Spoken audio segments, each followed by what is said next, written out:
Hər birinizi salamlayıram. Ümid edirəm ki, hər şey yaxşıdır, işləriniz yaxşı gedir.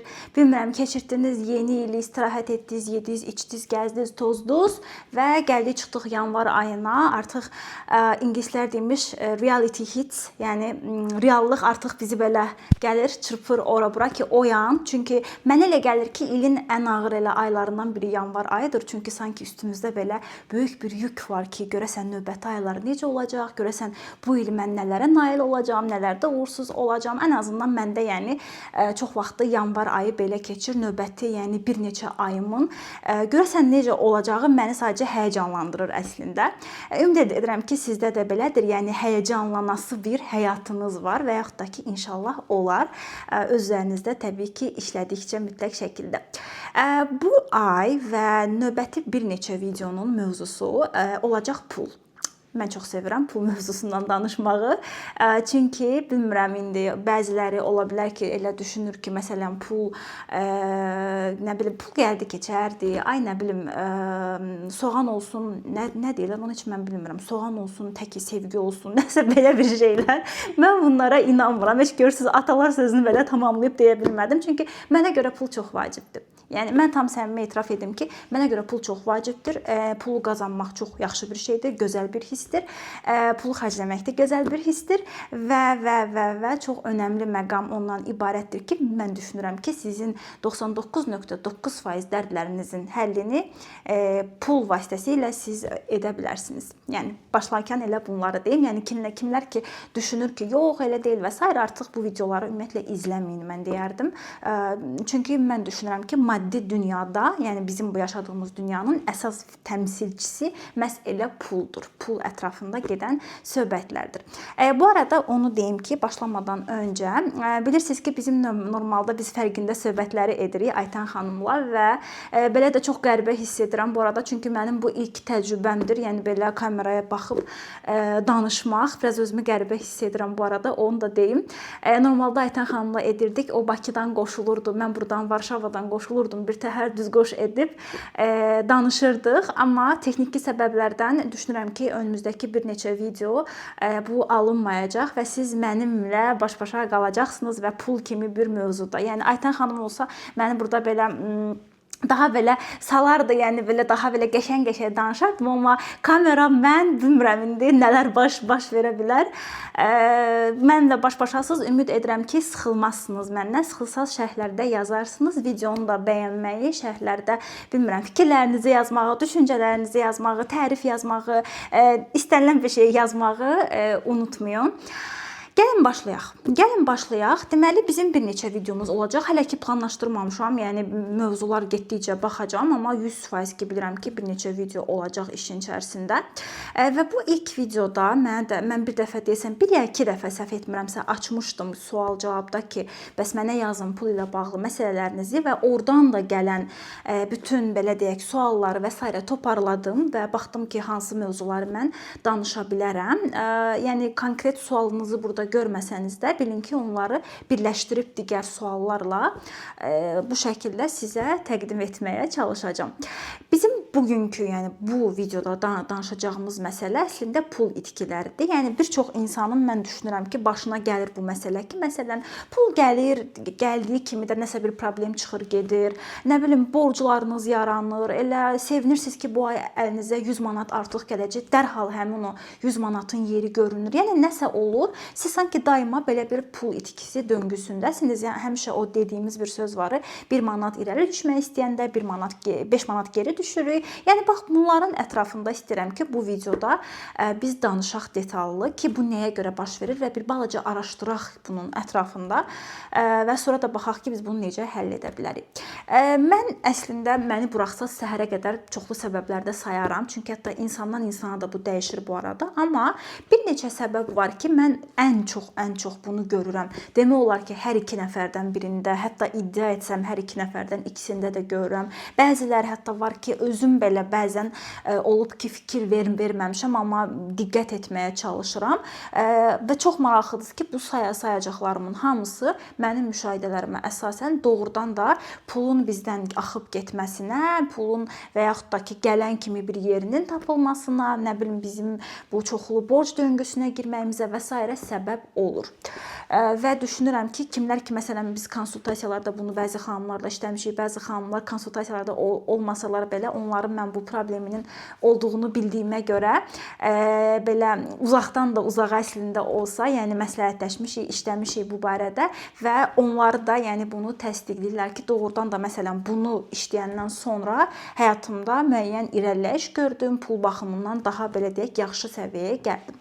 Mənə görə bu birinci səbəblərdən biri nə ola bilər ki, siz çox tez-tez pul itirirsiniz və yaxud da ki, gəldiyi kimi gedir və s.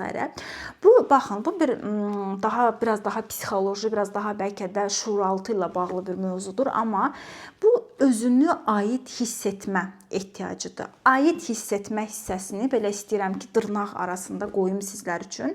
Nəyə və kimə aid hiss etmək? Baxın, qəşəng sualdır. Və bu, mən deyərdim ki, ən çətin etapdır. Çünki o qədər az insan bunu həqiqətən oturur, fikirləşir, qəbul edir ki, hə, bax, burada belə bir şey var. O bilirsiniz nəyə aidlik hissiyatıdır? Mən sizə deyim.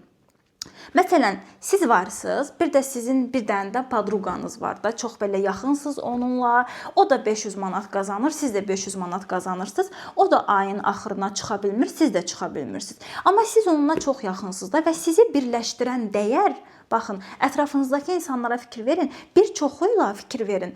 Mövzularınız eynidir. Ondan o tərəfə keçmir. Yəni bu deməkdir ki, sizi o insanla birləşdirən dəyər məsələ bu mövzudur.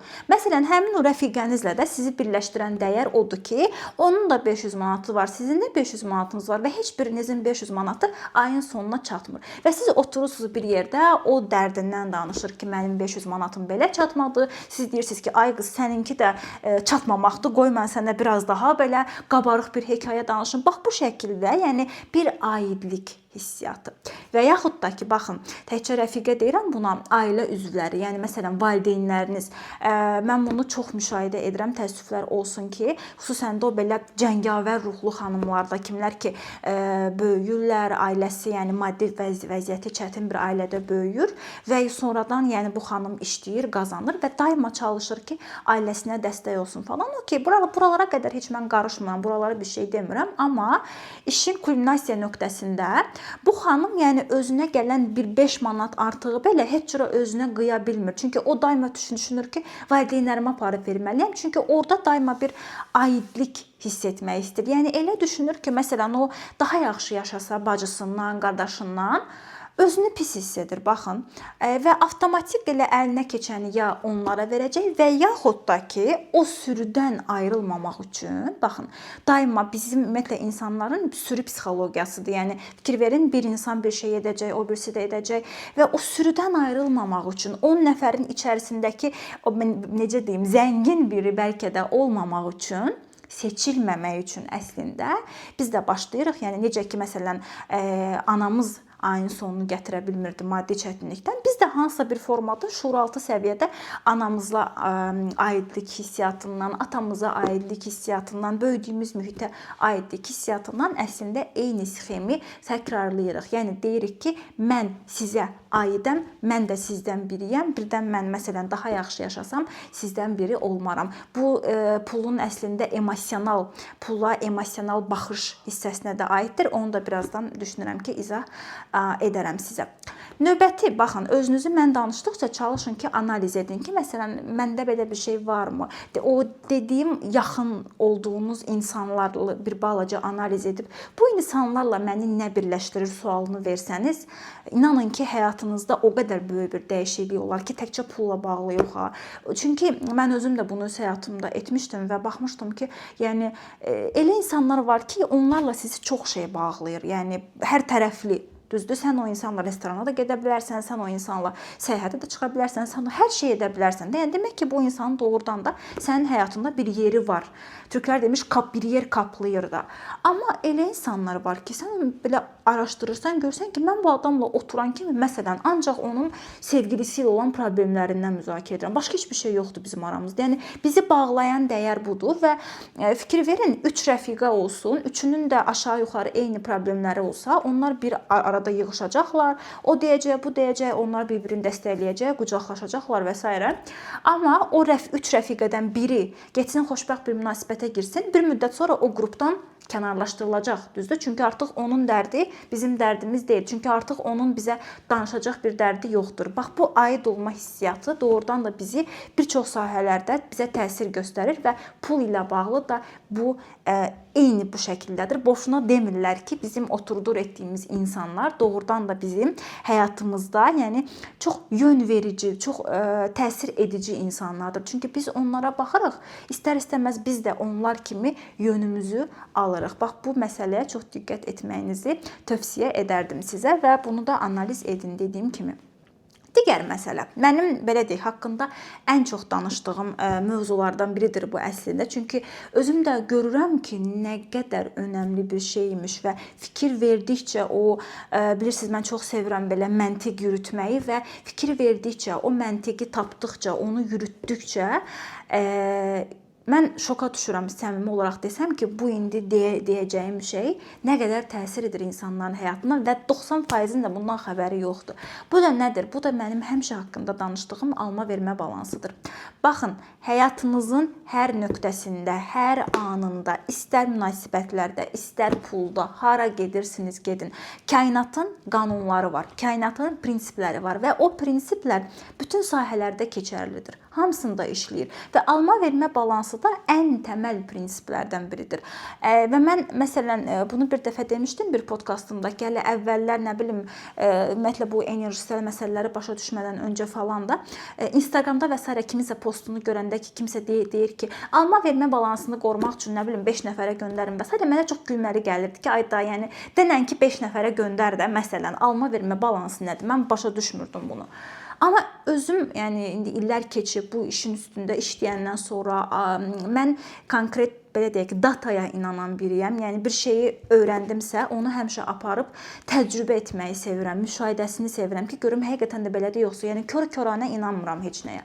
Və bunu müşahidə edəndən sonra gördüm ki, aha, bu nə qədər doğru bir şeymiş və biz alma-vermə balansını pozduqca ən çox bizim pul sahəmiz əziyyət çəkir. Pul və sağlamlıq daha ağır formalarda sağlamlıqda, amma daha yüngül, kiçik formalarda da biz bunu pul ilə ödəyirik. Alma-vermə balansı barədə mənim Telegram kanalımda çoxlu podkast var. Sadəcə elə alma-vermə balansı və s. axtarışa yazsanız taparsınız. Mən bu videonun altına da linklər yerləşdirəcəm ki, sizlər həmin o linklərdən keçib həmin o podkastları dinləyə biləsiniz. Bax, həmin videonun açıqlama hissəsinə diqqətlə baxarsınız. Yəni özümü təkrar etmək istəmirəm, çünki o podkastlar orada onsuz da var. Təsəvvür edin, alma-vermə balansı necə işləyir? Baxın, bir şey verirsən, qarşılığında alırsan, verirsən. Yəni daima bu mübadilə gedir gündəlik həyatımızda hər saniyə. Məsələn, mən bu dəqiqə sizə danışıram. Dediyim kimi, mən əvvəl bunu deyənlərə özüm çox belə qıcıq olurdum. Dedim ki, bu nə danışır? Mən sizə bu dəqiqə danışıram. Bəlkə siz oturub dinləyirsiniz ki, wow, nə maraqlı. Bəlkə bəziləriniz not alırsınız, mənə göndərirsiniz ki, filan qədər not aldım. Baxıram ki, wow, nə qədər çox not almısınız. Telegramda dinlədiniz, qutardınız, faydanızı aldınız, bağlayırsınız, çıxırsınız, gedirsiniz. Mənim bundan xəbərim yoxdur. Mən sizə bir şey verdim, düzdür? Mən sizə bir məlumat ötürdüm. Nə bilim, siz bunu nə bəyəndiniz, nə bir şərh yazdınız, nə bir çox sağ ol dediniz. Heç bir şey. Çıxdınız, getdiniz, düzdür? Aldınız bunu, getdiniz. Kainatda bir boşluq yaradırsınız avtomatik. Mən bunu qorxutmaq üçün demirəm bu arada. Yəni bu mənim özümün öz həyatımda həmişə şuurlu şəkildə tətbiq etməyə çalışdığım bir şeydir deyə sizə də məsləhət görürəm. Və yaxud da ki, bunu da bir podkastımda demişdim ki, bir şey əldə etmək istəyirsiniz. Məsələn, gedirsiniz saç ustasına, deyirsiniz ki, saçı neçəyə kəsirsən və yaxud da xüsusən tanışlar arasında bu çox olur. Saçı neçəyə kəsirsən, deyir 30 manata, məsələn, mən bilmirəm Bakıdakı qiymətləri. Deyir 30 manata. Siz deyirsiniz ki, mənə neçəyə kəsərsən? O deyir ki, 20 manata. Nə baş verdi? Halbuki faktiki bu xidmətin qiyməti 30 manatdır. Siz onu 20 manata aldınız, düzdür? Sizə satan adam da bilir ki, bu 30 manatlıq xidməti sizə 20 manata satdı və şuuraltısında o bilir ki, orada 10 manatlıq bir boşluq yaratdı. Siz də elə düşünürsünüz ki, mən 10 manat qabağa düşdüm. Amma bilirsiniz nə baş verir? Gələcəksiniz evə, həmin o 10 manat sizə nə bilim nəsə qırılacaq, aparıb ona xərcləyir. Hətta çox vaxt üstünə də qoyub xərcləyirik. Nəsə xarab olacaq, aparıb ona xərcləyəcəksiniz. Həmin o sizə bunu edən adam da, yəni o endirimi edən adam da yenə balansı pozub öz haqqına girdiyi üçün yenə orada bir boşluq yaradır və o da ziyana düşür. Baxın, mən burada demirəm, ay bazarlıq etməyin və s. amma bunlar gündəlik həyatdakı olan nümunələrdir ki, xüsusən Azərbaycanda bu çox var da. Yəni, hə, bunu mənə neçə verərsən, filan şeyi mənə neçə eləyərsən və s. Bax, bunları mən düşünürəm ki, alma vermə balansını qorumaq xətrinə bunları biz yavaş-yavaş ortadan qaldırmalıyıq. Xidmətin qiyməti nədirsə, demək ki, bu qarşıdakı insan bunu aşağı-yuxarı ona görə təyin edib. Gücünüz çatırsa verin. Çatmırsa başqa bir yolunu fikirləşin. Nəinki orada qoy mən 5 manat qabağa düşüm düşüncəsi ilə orada o balansı pozmaq. Yəni balansı əslində çox yerdə pozuruq. Təkcə bu pulda yox, münasibətlərdə məsələn qarşı tərəfə elə durmadan istəyirik ki, nəsə edək, onu edək, bunu edək. Yenə balansı pozduq, düzdür? Və bu pozduğumuz balans, baxın, söhbət burada enerjidən gedir və enerjinin də tərcüməsi ya puldur, ya sağlamlıqdır çox vaxt. Yəni bu məntiqi başa düşməyinizi istəyirəm. Tərcüməsi ya puldur, ya sağlamlıq və mən orada qarşı tərəfə bir enerji verdim, çoxlu. Ondan heç nə ala bilmədim. Qaldım belə, boşluğu yaratdım, düzdür? Boşluğu yaradandan sonra nə baş verir? Ya mən bunu sağlamlığımla ödəyirəm. Niyə məsələn həyatı boyu çox fədakar olan qadınların biz həmişə görürük ki, onların ya hansısa qadınsal xəstəlikləri var, hansısa nə bilim təzyiqləri var, şəkərləri var, düzdür? Ödəyir onu bir şəkildə və dediyim kimi ağır forması sağlamlıqdır, amma yüngül forması puldur. Yəni siz 300-500 manat itirirsinizsə, inanın ki, o pozduğunuz alma-vermə balanslarının elə yüngül formasıdır. Bunu çünki başqa formada insanlar sağlamlıqları ilə ödəyirlər. Dediyim kimi bu mövzu ilə bağlı da podkastları mən qoyacağam açıqlama hissəsinə. Oradan girib dinləyə bilərsiniz, amma düşünürəm ki, hətta daha çoxu var mənim Telegram kanalımda. Yenə alma-vermə yazıb axtarışa verib həmin podkastları tapıb detallı şəkildə dinləyə bilərsiniz. Üçüncü nədir? Mənim fikrimcə ki, biz daha çox pul itiririk. Mən bununla bağlı da biz YouTube videosu çəkmişdik bu arada. Bu çakralarla bağlı, enerji mərkəzləri ilə bağlı 7 çakranı mən bir-bir izah etdiyim, hər çakranın pul və sevgi ilə əlaqəsini izah etdiyim 2 video, 2 saatdan çox bir material var bu kanalda. Enerji mərkəzləri ilə bağlı, onu mütləq şəkildə izləyin əgər izləməmisinizsə. Və orada məsələn, bütün çakraların mən pul ilə əlaqəsini izah etmişəm. Baxın, kök çakra. Kök çakramız əgər bizim balansda deyilsə, məsələn, biz özümüzü çox vaxt güvəndə hiss etmirik. Biz ümumiyyətlə bu dünyaya aid hiss etmirik. Biz köklənə bilmirik. Baxın, adı üstündə biz bir təməl qoya bilmirik. Amma məsələn, məntiqlə fikirləşin, bir təməl qoya bilmək üçün sizə nə lazımdır? Biraz nə bilim bir olduğunuz yerə aid hiss etməlisiniz ki, təməl qoyasınız, düzdür? Bir işin fundamentini qoymaq üçün, təməlini qoymaq üçün sizə nə lazımdır? Biraz özünüzü güvəndə hiss etmək, bir balaca nə bilim özünüzə inam və s. düzdür? Bir balaca olduğunuz yerə aid hiss etmək və bütün bunlar çatışmırsa, balansda deyilsə, bu bizim avtomatik pul sahəmizə təsir göstərir. Biz məsələn iş qururuq, amma komanda qura bilmirik, çünki heç kimə güvənmirik. Düşünürük ki, bu elə filan kəs məni aldadar, qoy öz işimi özüm görüm, bəs mənkəş mənim başıma filan iş gətirər, qoy mən onu da edim. Belə özümüz özümüzü batırırıq əslində. Məsələn, kök çakra. Nə bilim, bizim sakral çakramız balansda deyilsə, balanssızdırsa, nə baş verir? Biz yaradıcı ola bilmirik. Düzdür? Bizi hərəkətə gətirən hansı enerjidir? Yaradıcı enerji. Sakral çakramız balansda deyilsə, bizim yaradıcı enerjimiz olmur. Yəni biz bir şeydən bir şey yarada bilmirik, ortaya çıxarda bilmirik. Bizim ağlımıza gəlmir ki, məsələn, qoy mən götürüm bunu, aparım, satım, buradan pul qazanım. Yəni ağlımıza gəlsə də bizim onu etmək üçün heynimiz olmur. Yəni halımız olmur onu etmək üçün. Çünki sakral çakra balansda deyil. Baxın, bax belə dediyim kimi o video orada çox detallı sevgi və pul barədə olduğuna görə hər çakra 2 saat danışmışam orada. Burada o qədər detallı danışmaq istəmirəm, amma və həmin o videoda bu arada texnikalar da var hər çakra üçün ki, siz hər çakra üçün nə edə bilərsiniz. Bunu da gedin həmin o videonu izləyin və oradakı hər çakra üçün verilən texnikanı da mütləq şəkildə etməyinizi tövsiyə edirəm. Daha sonra nədir? Bizim pul itirməyimizə səbəb olan, əlimizə gələn pulların gedib gəlməsinə səbəb olan amillərdən biri. Bu bizim əslində pula yüklədiyimiz emosional belə deyək, mənalardır. Emosional neqativ mənalar. Bu bayaq danışdığımız, məsələn, ilk başda danışmışdıq ki, ailəmizə aid hiss etmək istəyirik, rəfiqəmizə aid hiss etmək istəyir ki, biz də onlardan biri olaq. Burada çox zaman biz bunu edərkən paralel şəkildə də pula müəyyən mənalar yükləyirik. Məsələn, elə o aid hiss etmə məsələsi ki, mən fikirləşirəm ki, mənim 500 manat artığım olsa, mən aid hiss etməyəcəm. Mən məsələn tərk edilmiş hiss edəcəm. Mən artıq bu rəfiqə qrupuna aid olmayacağam. Mən tərk ediləcəm. Yəni demək ki, mən əlavə 500 manata tərk edilmə qorxumu yüklədim. Və o mənə gəlsə də tez bazar onu əlimdən çıxardıram ki, yox. Mən belə deyək, qalım öz mühitimdə. Və yaxud da ki, məsələn, günahkarlıq borclu hiss etməklə bağlı da bizdə YouTube videosu var ayrıca. Həmin videonu da izləyə bilərsiniz.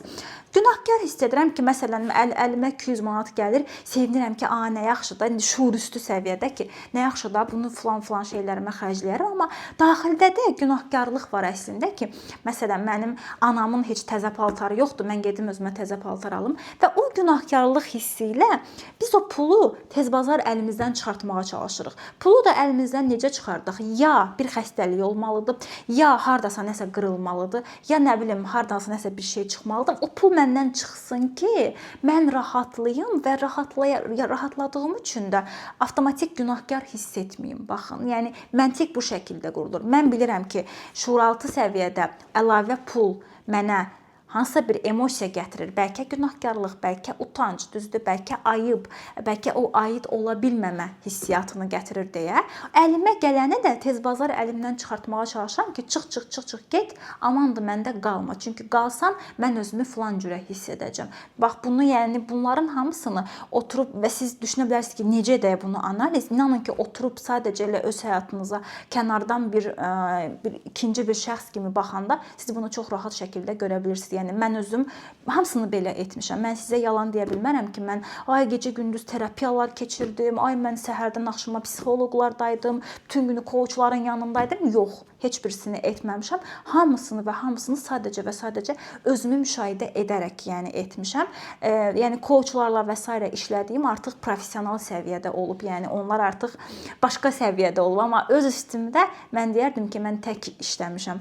Ona görə də eynisini də sizə deyirəm, çünki siz də bunu edə bilərsiniz deyə düşünürəm. Bu da belə.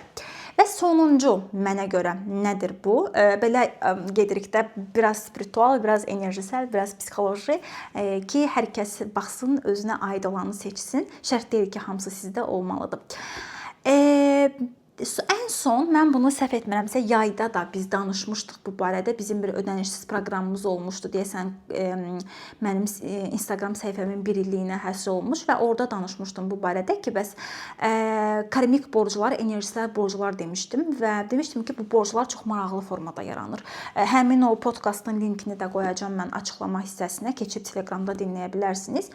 Bu borclar çox maraqlı formada yaranır. Yəni, kainatda hər şey enerjidir və dediyim kimi, təkrar edirəm, enerjinin də qarşılığı puldur, sağlamlıqdır, əsasən bunlardır, düzdür? Və karmik və enerjisel borclar necə yaranır? Karmik borc deyəndə bəzən bu borcları biz keçmiş həyatdan da gətiririk, amma ora girməyəcəm. Daha belə bəsit getmək istəyirəm. Baxın, zehnimizdə məsələn başlayıb da bitirə bilmədiyimiz işlər. O insan var edir ki, məsələn bir kursa başlayırsınız, bir dənə video izləyirsiniz, qalanı qaldı orada. İngilis dili kursuna yazılırsınız, 8 dərsin pulunu verirsiniz, ikisinə gedirsiniz, 6-sı qaldı. Bu videonu açdınız, 5 dəqiqə baxdınız, yarısı qaldı. Bax belə hamısı bunlar açıq zehninizdə, eyni zamanda kainatda açıq nə deyirlər buna, fayllardır, elə fikirləşin. Və hər biri sizdən baxın enerji alır. Sizdə enerji defisiti yaradır. Və həmin o defisiti bağlamaq üçün də bizdə türklər demiş enerji, yəni bir takviyə lazım olur və biz onu da pul vasitəsilə ödəyirik. Çox zaman dediyim kimi sağlamlıq və ya pul vasitəsilə. Və yaxud da ki, zehninizdə bitirə bilmədiyiniz münasibətlər. Məsələn, adam var ki, 5 il əvvəl ayrılıb, amma hələ də salam verirsən ki, eks sevgilisindən danışır. Mənim nə qədər DM qutuma mesajlar gəlir ki, nə bilim, unuda bilmirəm, 8 il keçdi, dünən toyu oldu, filan şey oldu. Yəni baxırsan ki, orada ilişib qalıb. Düzdür? Baxın, görün nə qədər böyük bir enerjisel bir defisit var orada və biz həmin defisiti pulla ödəyirik çox zaman. Yəni o pul gəlir, dediyim kimi enerjinin qarşılığı puldur. Pul gəlir, enerjiyə çevrilir, gedir, bizim defisiti bağlayır. Bizim o əksiklik ki var, həmin ona əksikliyi bağlayır. Karmik borclar barədə dediyim kimi ətraflı şəkildə danışmışam Telegramda. Onu da istəyirəm ki, dinləyəsiniz. Bax, bu 5 saydığım punktla belə sadəcə özünüzü analiz etsəniz, görəcəksiniz ki, nə qədər çox əslində sizdə ən azından bunun 2-3-ü sizdə var və siz daha çox buna fikir verməyə başladıqca, bilmirəm, insanlara haqlarını verməyə başladıqca, öz haqqınızı yedirtməməyə başladıqca, bu alma-vermə balansını qoruduqca, öz zehninizdə o qapatmadığınız, orada arxada açıq qalıb sizin enerjinizi yeyən münasibətləri, insanları yavaş-yavaş bağlayıb bir kənara qoyduqca siz görəcəksiniz ki, sizin pul axınınızda da artıq yavaş-yavaş irəliləyişlər başlayır. Nəyə görə? Çünki bax, bu videonun təməl cümləsi nədir? Unutmayın, enerjinin bu dünyada bir qarşılığı var. Enerjinin də qarşılığı, yəni enerji çünki mücərrəddir, biz onu görə bilmirik və görə biləcəyimiz fiziki qarşılığı da puldur adətən və biz nəyisə hədiyyə kimi də gələndə bizə pul, əsasən pul formatında gəlir və bizdən çıxanda da pul formatında gedir. Bax belə, ümid edirəm ki, faydalı bir video oldu sizin üçün. Çalışdım ki, qısa, lakanik formada izah edim bunları sizə. Növbəti videolarımızda görüşənədək.